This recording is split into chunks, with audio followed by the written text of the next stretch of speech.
অবশেষে শুরু হচ্ছে মাতারবাড়ি গভীর সমুদ্র বন্দরের নির্মাণ কাজ। 22 এপ্রিল জাপানের প্রতিষ্ঠানের সাথে হবে চুক্তি। অর্থনীতিবিদরা বলছেন এই বন্দর দেশের সমুদ্র বাণিজ্যে বিপ্লব ঘটাবে। 2023 সালে 9,000 কোটি টাকা ব্যয়ে কক্সবাজারের মহেশখালীর মাতারবাড়িতে 6.5 কিলোমিটার দীর্ঘ এবং 14.5 মিটার গভীর কৃত্রিম চ্যানেল তৈরি করা হলেও নানামুখী জটিলতায় বারবার পিছিয়েছে গভীর সমুদ্র বন্দর নির্মাণ কাজ।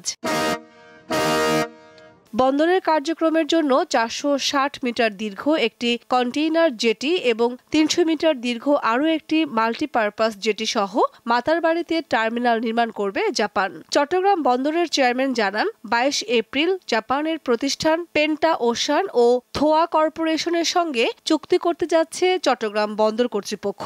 ইউরোপিয়ান ইউনিয়নের সাথে আমাদের ফ্রি ট্রেড এগ্রিমেন্ট হয়ে যাচ্ছে। একই সাথে আমাদের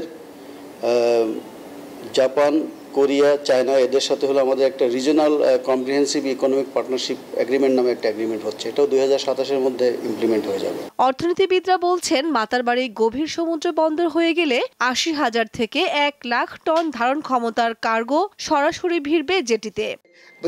আমাদের যে ট্রানজিট আমরা যেটা বলছি, ট্রান্সশিপমেন্ট যেটাকে বলি, অন্য দেশে গিয়ে মাল খালাস করা, সেখান থেকে পাঠানো, অন্য দেশ থেকে মাল যখন আসে সেটা আমার এখানে আনা, এই হ্যাসেলগুলো আমাদের অনেকখানি কমে যাবে। 1030 একর জায়গায় বন্দরের অবকাঠামো এবং ব্যাকইয়ার্ড জুড়ে গড়ে তোলা হবে নানা ফ্যাসিলিটি।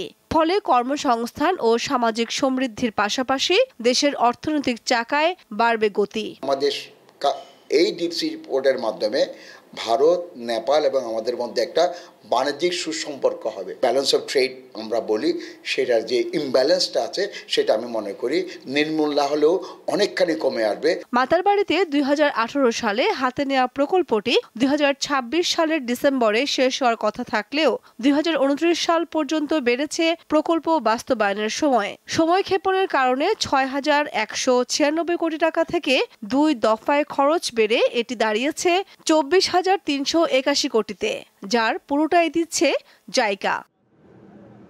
দীপ্ত, বার্তা কক্ষ।